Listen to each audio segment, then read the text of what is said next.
पाकिस्तान को फिरका वारियत की नाम पर एक मरतबा फिर झोंकने की कोशिश की जा रही है। आपने देखा होगा मुफ्ती तकी पर हमला हुआ, फिर कोयटा के अंदर हजारा बरादरी पर हो गया हमला, फिर इसके साथ साथ कल जो है सिटी ने कराची से 6 खतरनाक दहशतगर्द पकड़े गए जिनको पड़ोसी मुल्क से तरबियत मिलती रही, पैसे मिलते रहे। तो आप इस पूरे मंजरनामे को किस तरह से देखते हैं? बिल्कुल, हम आपको पता है कि मैं उन सहाफ़ियों में से था जो 10 साल से हम जो हमारे करीबी ममालिक की इंटेलिजेंस एजेंसीज हैं और जो पाकिस्तान में काम कर रही थी, उन पर हमने बड़ा फोकस किया है। और एक वक्त था कि हमें अमेरिका और CIA यहाँ पे एक्टिव थे और काम कर रहे थे, रिक्रूटमेंट कर रहे थे, और उस पर बहुत शोर मचाया था और उस पर बहुत लिखा था और बहुत काम हुआ था। और फिर बाद में जो है आहिस्ता आहिस्ता वो मसला हल हुआ और लोगों को निकाला गया। उसके बाद में फोकस हुआ अफगानिस्तान की इंटेलिजेंस एजेंसी पे, और फिर रॉ की और उनकी जो इंग्रेस थी हमारे मीडिया के अंदर और हमारे कुछ सियासी जमातों में, MKM के अंदर, कुछ मीडिया हाउसेस के अंदर, इस पे भी बड़ा काम हुआ। फिर अफगानिस्तान पे तवज्जो फोकस गई पाकिस्तान की कि वहां की सरजमीन पाकिस्तान के खिलाफ इस्तेमाल हो रही है और TTP और BLA और दूसरी तंजीमों के लोग जो है वहां पे ट्रेनिंग ले रहे हैं कैंप्स में। और इन शोर मचने की वजह से जो है ये तवज्जो गई हुकूमत की भी और हमारे लॉ इन्फोर्समेंट इदारों की भी इस तरफ, और ये चीजें एक एक करके खत्म की गई। इस वक्त जो है पिछले 3-4 सालों से इंडिया का जो खतरा था, जो इंडिया कर रहा था कराची में, और रॉ जो कर रहे थे अफगानिस्तान के जरिए, और NDS जो अफगान इंटेलिजेंस एजेंसी है, और फिर जो उससे पहले CIA, ये सारे मामला खत्म हो गए। और अब हमने देखा है कि पिछले 3 साल के अंदर जो सबसे बड़ा खतरा पाकिस्तान की सिक्योरिटी को इंटरनली जो आ रहा है, वो ना अफगानिस्तान की तरफ से आ रहा है, ना बराह रास्त इंडिया की सरजमीन से आ रहा है, ना यहाँ पे कोई CIA एक्टिव है। इस वक्त जो सबसे बड़ा खतरा है हमें इंटेलिजेंस का, फ्रैंकली, वो ईरान की सरजमीन से आ रहा है। और ये वाज़ेह हो चुका है, इस पर खुल के बात करनी चाहिए। और ईरान अकेला नहीं कर रहा, ईरान के अवाम जो है हमारे भाई हैं, मुसलमान एक मुल्क है, ब्रादर मुल्क है, उससे हमारे बड़े रिश्ते हैं, इसमें कोई शक नहीं है। ईरानी अवाम हमारे दुश्मन नहीं है, लेकिन वहां पे उनकी हुकूमत के अंदर वो इदारे मौजूद हैं जो हमारे बड़े शदीद मुखालिफ और दुश्मन है। और बहुत पहले बहुत लोग कह चुके थे कि ये इदारे जो ईरान के अंदर है, बिलखुसूस जो पासदारान इंकलाब है, पासदारान इंकलाब जो है, इसके बारे में ये था कि ये इसकी तवज्जो जो थी वो लुबनान की तरफ थी और इराक की तरफ और खलीजी ममालिक पे और सऊदी अरब के खिलाफ और मिस्र के खिलाफ और दूसरे, और हमारी तरफ इस तरफ नहीं थी। बहुत लोग कहते थे कि अच्छी बात है इनकी तवज्जो ईरानियों की और खासतौर पर पासदारान इंकलाब की पाकिस्तान की तरफ ना लाई जाए और इनको बिजी रखा जाए, ये रहें बिजी जहां पे भी हैं, ये लबनान में खास तौर पे और शाम में और दूसरी जगहों पे। लेकिन अब हम देख रहे हैं कि उनका तवज्जो जो है वो पाकिस्तान की तरफ आ रहा है, बल्कि हमें तो पता भी नहीं चला कि उनका तवज्जो किस वक्त और कब जो है वो पाकिस्तान की तरफ आया और कब उन्होंने हाथ में हाथ मिलाया इंडियन इंटेलिजेंस के साथ और इतना बड़ा दहशत गर्दी का अड्डा चाबहार में पाकिस्तान की बॉर्डर के पास जो है वो बना के खड़ा कर दिया। और हमें तो ये भी नहीं पता वो कितने सालों से चल रहा था।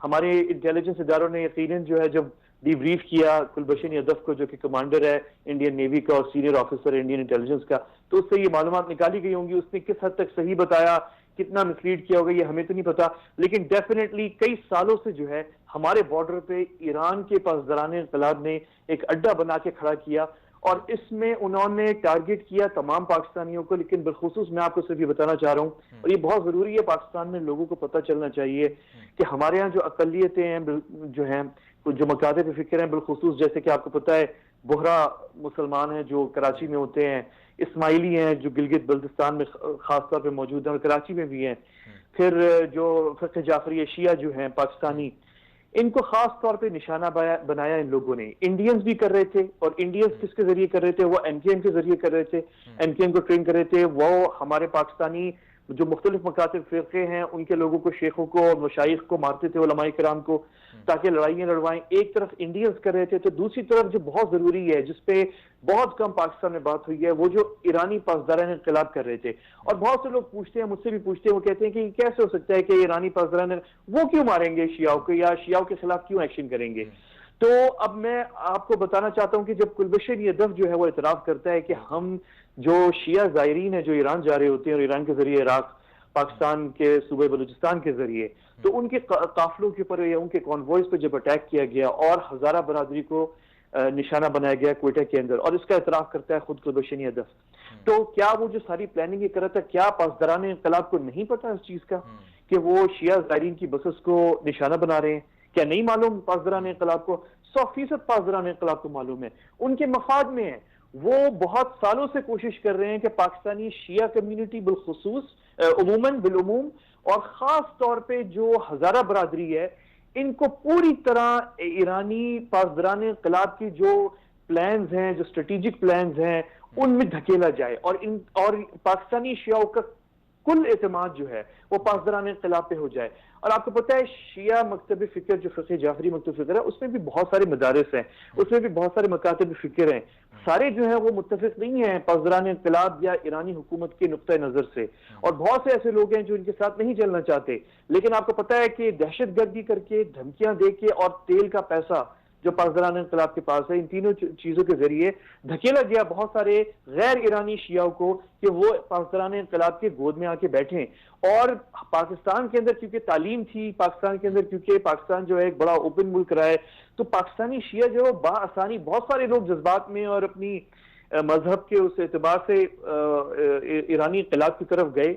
और आपको तो पता है कि सिर्फ यानी कि शिया नहीं बल्कि बहुत सारे पाकिस्तानी दूसरे मकातब फिक्र के जो पाकिस्तानी हैं जो फ़िक़्ह जाफ़रिया को फॉलो नहीं करते, दूसरे मकातब फिक्र, वो भी ईरानी इंक़िलाब की तरफ झुकाव हुआ। लेकिन बहुत सारे पाकिस्तानी शिया नहीं थे इससे मुत्तफ़िक़, लेकिन इनको लाने के लिए जो है डराया धमकाया गया, ये धमाके करवाए गए कुलभूषण यादव के जरिए, इंडियंस के जरिए।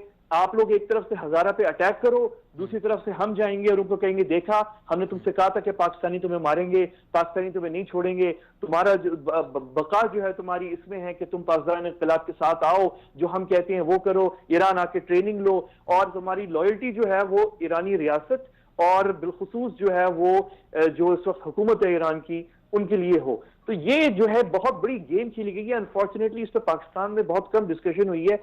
बहुत अब भी जो है जब कुलभूषण यादव पकड़ने के बाद भी हमने बहुत से लोगों ने इस पे बात करने की कोशिश की। अनफॉर्चुनेटली वो जैसी इस पे बात होती है तो वो एक सेक्टेरियन डिवाइड और फिरकावाराना। बिल्कुल आपने दुरुस्त निशानदेही की है। आपने देखा होगा कि जो कासिम सुलेमानी, अली जाफरी पाकिस्तान को, पाकिस्तान के ISI को, पाकिस्तान की फौज को भी धमकियां दे चुके हैं कि तुम्हारे यहाँ दहशतगर्द हैं। तो अब इमरान खान साहब दौरा भी कर रहे हैं ईरान का, तो आपके ख्याल में पाकिस्तान के पास तो सारे सबूत हैं, उनको दिखाए जाएंगे, तो दौरा किस किस्म का होगा और फिर ईरान पाकिस्तान के साथ ये इस तरह की छेड़खानियां क्यों कर रहा है, उसका हदफ क्या है? अच्छा, आपने दो बातें की हैं। पहले तो ये उनका हदफ क्या है, मैं आपको बस क्विकली बता दूं कि हदफ बहुत वेरी सिंपली जो है, हदफ तो उनसे मालूम कर सकते हैं क्योंकि उन्होंने किसी को नहीं छोड़ा, हर एक से पंगे ले रहे हैं। ये समझ में नहीं आती उनका क्या मकसद है। ताजिकिस्तान के साथ भी उनके ताल्लुकात खराब हैं, तुर्कमानिस्तान के साथ भी खराब हैं, अफगानियों को वो उठा के लेके मरवा रहे हैं शाम के अंदर और अब लेकर आ रहे हैं उन्हें। ईरान की अवाम जो प्रोटेस्ट कर रही है, बहुत बड़े फ्लड्स आए हैं ईरान के अंदर, तो फातिमियून जो ब्रिगेड है उसको शाम से अब उसको डिप्लॉय किया जा रहा है ईरान के उन इलाकों के अंदर जो बहुत स्ट्रेटेजिक इलाके हैं, बिलखुसूस जो अरब इलाका है ईरान का जिसको अहवाज कहते हैं या खुजिस्तान, और वहां पे जो तेल के कुएं हैं ज्यादातर, और वहां पे जो है डिप्लॉय किया जा रहा है इलाके। तो ईरान से भी ताल्लुकात खराब हैं। इराक, हालांकि इराक मेजोरिटी शिया है और शिया इराकी जो है हुकूमत में है, लेकिन उनसे भी ताल्लुकात इनके खराब हैं। फिर हो और आहिस्ता आहिस्ता हो रहे हैं क्योंकि बहुत सारी चीजें वो भी खुश नहीं है इराकी इस बात से।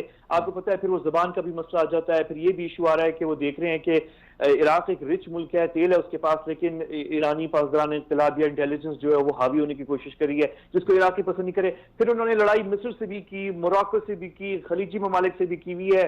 तो समझ में नहीं आती पासदारान इंक़िलाब का क्या एग्जैक्टली उनका हदफ है, क्या चाहते हैं। तुर्की से भी उनके ताल्लुकात खराब थे, अब थोड़े से बीच में बेहतर हो गए, थोड़ी सी शाम की वजह से और कुर्द के खिलाफ लड़ाई की वजह से जो है कुछ इत्तेफाक तुर्की हुकूमत से हो गया है। लेकिन फिर भी तुर्की जो है वो थोड़ा सा इनसे डरा रहता है। हमारे यहाँ भी है और हमें भी तो खौफ रहती है कि क्योंकि ये पासदारान इंक़िलाब पिछले 40 साल से इनकी स्ट्रेटेजी यही रही है कि ये डराते हैं, धमकाते हैं, पैगाम देते हैं, और अगर आप लाइन पे नहीं आते तो आपके मुल्क में वो धमाके करवाते हैं और सेक्टेरियन लड़ाई करवाते हैं। और ये तो अब हम शुरुआत है हमारे साथ, ये तो हमारे काम तो हमारे यहाँ ये पिछले 20-30 साल से कर रहे हैं खुफिया तौर पे। कभी भी ये सामने नहीं आए, कभी भी इन्होंने हमारे कानून नाफिज करने वाले पाकिस्तानी इदारों के खिलाफ खुल के, पाकिस्तानी फौज ISI के खिलाफ खुल के बात नहीं की। ये छुप छुप के तैयारी करते रहे, बनाते रहे अपने एसेट्स ग्राउंड के ऊपर, अंडरग्राउंड। लेकिन ये अभी पिछले 5 साल जब से ये पकड़े गए हैं खुले हाथ, क्योंकि आपको मैं बताऊं 60 साल के अंदर मेरे ख्याल में सबसे बड़ी दहशतगर्दी जो पाकिस्तान के खिलाफ मुनज़्ज़म की गई थी वो मेरी नजदीक वो 3 है। पहली जो थी वो थी मुफ्ती बाहिनी जब बनी थी 71 की जंग, और फिर वो इन्वेजन इंडिया ने किया और वो सारा सब कुछ हुआ। दूसरी थी ये जो 9/11 के बाद टीटीपी और बीएलए को एनडीएफ और का अफगान सरजमीन। लेकिन जो मेरे ख्याल में जो बहुत बड़ी सबसे बड़ी जो थी वो ये है जो चाबहार में हुई है।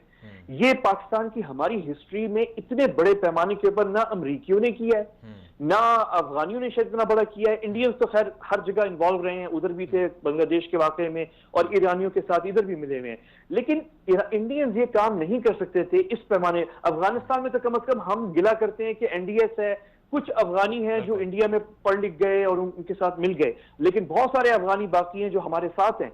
लेकिन यहाँ ईरान के अंदर तो इतने बड़े पैमाने पे एक सरकारी इदारे ने मुनज़्ज़म तरीके से इंडिया को मौका दे दिया। तो उनका हदफ क्या है? हदफ बहुत सिंपल है, पाकिस्तान को कमजोर करना है।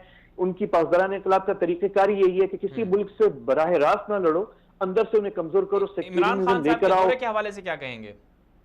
इमरान खान साहब जो है ये प्रोटोकॉलिक दौरा है, ये प्रोटोकॉल वो है, इसमें कोई मेरे नजदीक जहां तक इंफॉर्मेशन है इतनी बड़ी कोई सिग्निफिकेंट वो नहीं है। इकोनॉमिक ताउन तंजीम है जो पाकिस्तान, तुर्की और ईरान की, और बहुत पुरानी है, ये शाह ईरान के दौर में बनी थी, और उसके कोई इजलास है, और उस हवाले से जो है एक दौरा भी है, एक दावत भी थी, जाहिर है। तो बेसिकली वजीर आजम जो है वो तो चाइना जा रहे हैं, असल जो ट्रिप है उनका वो चाइना का है, और वो गुजरते हुए तेहरान से चाइना जा रहे हैं बेसिकली। तो लेकिन जो पाकिस्तान के खुफिया इदारे हैं, जाहिर सी बात है वो इस तरह की जो कार्रवाइयां ईरान करवा रहा है, तो उनको पैगाम तो देते होंगे कि भाई आप हमारे मुल्क में ये कार्रवाई करवाने बाज आ जाओ आप। मैं आपको ये मुझे इतना पता है कि अभी ये जो वाकया जो कल परसों ये जो ग्रुप पकड़ा गया है, इससे तो साबित होता है कि ये अभी भी तुले हुए हैं। लेकिन मुझे ये मालूम है कि पिछले साल के आखिर में बहुत सारे जो है पिछले एक साल के अंदर कई बहुत अहम इजलास हुए हैं हमारे कानून नाफिज करने वाले इदारों और ईरान के जो इंटेलिजेंस और दूसरे इदारे हैं दरमियान, और उन्हें बहुत खुल के पैगाम दिया गया है कि हम आपकी सारी जो गेम है पाकिस्तान में पकड़ी गई है, हमने आपके बहुत सारे जो रिंग्स थे यहाँ पे वो बस्ट किए हैं, पकड़े गए हैं, और ये काम नहीं चलेगा और आगे नहीं कर सकता, तो इसलिए अब हमारे साथ सीधा होके चलें और ये न करवाएं। और उन्होंने गारंटी दी कि वो अब ऐसा नहीं करेंगे। लेकिन ये जो परसों तरसों पकड़ी गई है कराची के अंदर, ये जो ग्रुप पकड़ा गया है, इससे साबित हो रहा है कि वो तमाम तर कमिटमेंट्स जो ईरान की इंटेलिजेंस एजेंसी आपको ये भी याद होगा शायद कि नवंबर 2017 में खुद हमारे आर्मी चीफ जनरल कमर बाजवा साहब जो हैं वो ईरान तेहरान गए, और पहले पाकिस्तान के कोई ऑफिशियल, चाहे वो सिविलियन हो या मिलिट्री, वो बने जो पासदाराने इनकलाब के हेडक्वार्टर गए। ये आज तक जब से 79 से जब से इनकलाबी ईरान आया है उसके बाद से पहले मेरे ख्याल में कोई सरकारी पाकिस्तानी वक्त था इतना बड़ा कोई हाई ऑफिशियल हमारा, चाहे वो फौज से हो या गवर्नमेंट से हो, जो पासदाराने इनकलाब के हेडक्वार्टर में गया। और ये जनरल बाजवा गए थे नवंबर 2017 में, और ये बहुत बड़ा इकदाम था, ये ट्रस्ट बिल्ड करने की कोशिश थी ताकि कोई ये ना कहे कि हम ईरान के साथ एक बरादर मुल्क है, हम दोस्ती का हाथ नहीं बढ़ा रहे हैं। लेकिन ये जो कल कराची में हुआ है, इससे साबित होता है कि अनफॉर्चुनेटली ईरान के अंदर कुछ ऐसे लोग हैं जो बज़िद हैं फिर भी कि वो पाकिस्तान को अंदर से कमजोर करें और हमारे खिलाफ काम करें।